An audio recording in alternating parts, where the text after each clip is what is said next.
अभी तो जेडब्ल्यूसी का खत्म हो गया मामला टेन्योर। आपका सवाल क्या है?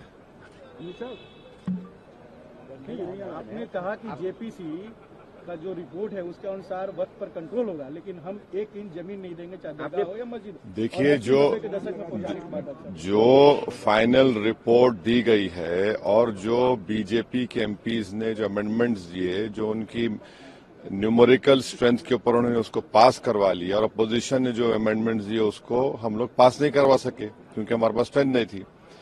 सच्चाई ये है कि पहले तो आप ये जानिए कि वक्फ बोर्ड जो है वो मुसलमानों के उन प्रॉपर्टीज के लिए है जिसको हमारे बुजुर्गों ने दान दिया था, अपनी प्रॉपर्टी को दान दिया अल्लाह के नाम पर। उसमें मेंबर आप बना रहे हैं नॉन मुस्लिम को नंबर 1, और उसमें नॉमिनेट करेंगे। इलेक्शन नहीं होगा अभी स्टेट वक्फ बोर्ड में। आप नॉमिनेट करेंगे तो उसमें मेजॉरिटी नॉन मुस्लिम मेंबर्स भी हो सकते हैं उसमें। सेंट्रल वक्फ काउंसिल में भी ऐसा ही होगा। दूसरी बात यह है कि limitation act Hindu endowment board पर, सिख के गुरुद्वारा के ऊपर, क्रिश्चियंस पर अप्लाई नहीं होता, तो वक्फ बोर्ड पर क्यों लिमिटेशन एक्ट अप्लाई करने जा रही है सरकार? तीसरा यह है कि कलेक्टर या उसके अबाव ऑफिसर्स को कोई पावर ही नहीं है, आप उनको पावर देकर एग्जीक्यूटिव कंट्रोल करना चाह रहे हैं। चौथी बात यह है कि वक्फ बाय यूजर, जो वक्फ बाय यूजर है जिसको बाबरी मस्जिद, राम मंदिर में सुप्रीम कोर्ट ने अपहेल्ड किया, उसके पैराग्राफ्स लिखे उसके बारे में, उस जजमेंट के मुताबिक राम मंदिर बन गई, और उस जजमेंट में जो वक्फ बाय यूजर के बारे में सुप्रीम कोर्ट ने कहा है, सरकार उसके बरक्स, उसका ऑपोजिट काम कर रही है। ऐसे कई अमेंडमेंट जो सरकार पेश की और फिर इस जेडब्ल्यूसी में उसको बीजेपी के और उनके अलाइज ने पास किया, उससे वक्फ बोर्ड खत्म होकर रह जाएगा। ऑन पैरिटी, जब हिंदू एंडोमेंट बोर्ड्स में नॉन हिंदू नहीं बन सकता तो नॉन मुस्लिम कैसे बनेगा? यहां पर सिर्फ गुरुद्वारा प्रबंधक कमेटी में सिख ही बन सकता है। आप यहां पर क्यों बनाना चाह रहे? और एंक्रोचर्स को आप रिवॉर्ड कर रहे हैं लिमिटेशन एक्ट अप्लाई करके। ट्राइब्यूनल में आप क्या करने जा रहे हैं? तो ये तमाम चीजें, उससे एक ही मकसद है कि जितनी वक्फ प्रॉपर्टीज है सरकार उसको छीनना चाह रही है, जिसमें मस्जिद भी है, दरगाह भी है, खानखा भी है, कब्रस्तान भी है। अब ये एक अमेंडमेंट जो इन्होंने अपनी स्ट्रेंथ पर पास करवा लिया, इस फाइनल रिपोर्ट में आप देखिए क्या कहते हैं, वक्फ बाय यूजर में अगर वो डिस्प्यूटेड प्रॉपर्टी होगी या गवर्नमेंट प्रॉपर्टी होगी तो वक्फ बाय यूजर नहीं होगा। मैं आपको एक एग्जांपल दे रहा हूं, सच्चर कमेटी जाकर पढ़िए, जिसमें सच्चर कमेटी ने कहा कि दिल्ली में 123 ऐसे प्रॉपर्टीज है जो सरकार के कब्जे में है। मैं कहा वक्फ प्रॉपर्टी है सरकार के कब्जे में, उसकी 2008 में लागत 3000 करोड़ बताई गई। पार्लियामेंट के सामने की मस्जिद को गवर्नमेंट बोलती गवर्नमेंट की है, सामने है ना पार्लियामेंट सामने की, वहां के इमाम साहब एमपी हैं, उसका कोर्ट में केस चल रहा है, तो सरकार बोली हमारी प्रॉपर्टी हो गई। कैसे होगा बताइए आप? ये ऐसे कई एग्जांपल्स दे रहे हैं। आप इवैक्यू प्रॉपर्टी खत्म कर रहे हैं, इवैक्यू प्रॉपर्टी अलग है, इवैक्यू बाय वक्फ अलग है। पंजाब में हजारों एकड़ इवैक्यू प्रॉपर्टी जिससे रेवेन्यू आता है उसको खत्म कर रहे हैं आप, तो उससे फायदा किसको हो रहा है? सिर्फ नफरत की बुनियाद पर मुसलमानों की प्रॉपर्टीज को वक्फ की प्रॉपर्टीज छीनने के लिए। और एक बात समझिए, ये वक्फ की जो प्रॉपर्टीज है वो हमारे लिए एक वर्शिप है।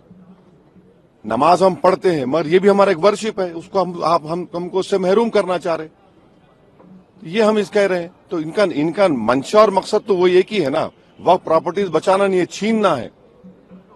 सर वो कह रहे हैं कि मुसलमानों को भड़का रहे हैं और आप अकेले जगदम्बिका पाल जी ने कहा है कि जो चर्चा हुई उसमें आपने हिस्सा लिया, सभी लोगों ने तो क्या चर्चा?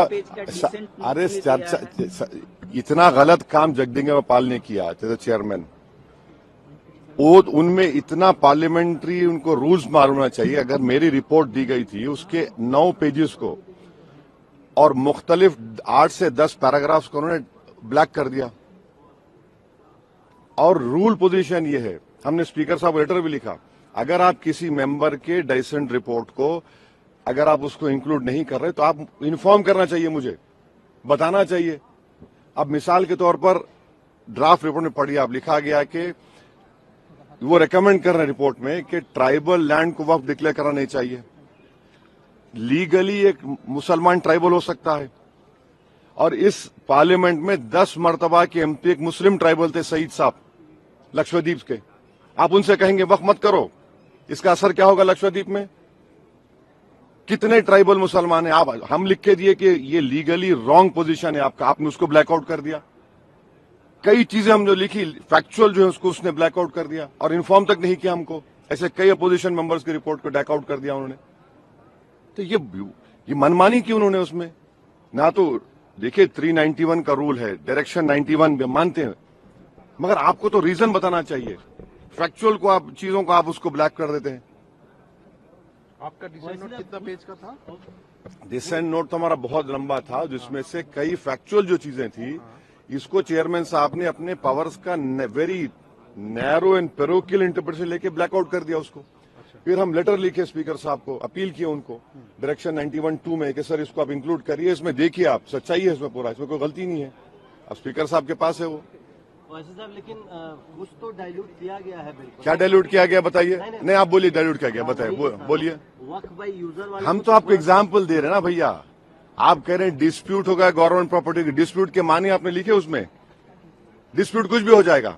अच्छा, और एक उसमें बिल में क्या है कि आप वक्फ के मुतवल्ली हैं, मैं जाकर कलेक्टर को बोलता हूं कि भाई ये इनकी प्रॉपर्टी वक्फ की नहीं है, और कलेक्टर जब इंक्वायरी ऑर्डर कर देगा तो जब तक वो वक्फ की प्रॉपर्टी नहीं रहेगी ना उसमें टाइम पीरियड है।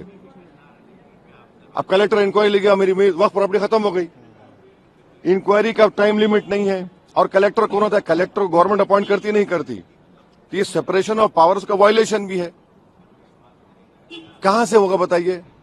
यही तो हम बता रहे हैं भाई। ऑन पैरिटी आप इसको क्यों देखिए ना, हिंदू एंडोमेंट बोर्ड्स में, सिखों के गुरुद्वारा में, क्रिश्चियंस में, ये सब चीजें हैं क्या? आप वहां करने वाले हैं क्या?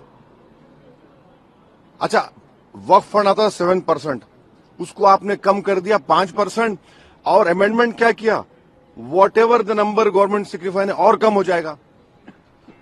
अब कैसे चलेगा वक्फ बोर्ड? फिर इसके बाद भी अगर ये सरकार तो इसके बिल बाद लाने का प्लान करिए, अगर बिल आएगा तो फिर आप लोग क्या करेंगे? बिल आएगा तो हम जो करना है करेंगे, क्या बात है। सर पाल साहब कह रहे हैं और जो एनडीए के अलाइज हैं उनको सोचना चाहिए। हमेशा पॉलिटिकल एनिमो नहीं होता ना। सर आप मुसलमानों को भड़का रहे हैं, ये जगदम्बिका पाल कह रहे हैं, क्योंकि आप मेंबर थे जेपीसी के। आपने डिसेंट जेपीसी नहीं है वो, ज्वाइंट वर्किंग कमेटी है, उनको इतना तक नहीं मालूम। जेपीसी बोलते रहते हैं, ज्वाइंट वर्किंग कमेटी है। जेपीसी अगर होती तो उसको इन्वेस्टिगेटिव पावर्स होते, जैसा वन नेशन वन इलेक्शन बनाया गया है। ये ज्वाइंट वर्किंग कमेटी है, बस राग आलाप रहे। जेडब्ल्यूसी है वो तक नहीं मालूम उनको। Okay, thank you.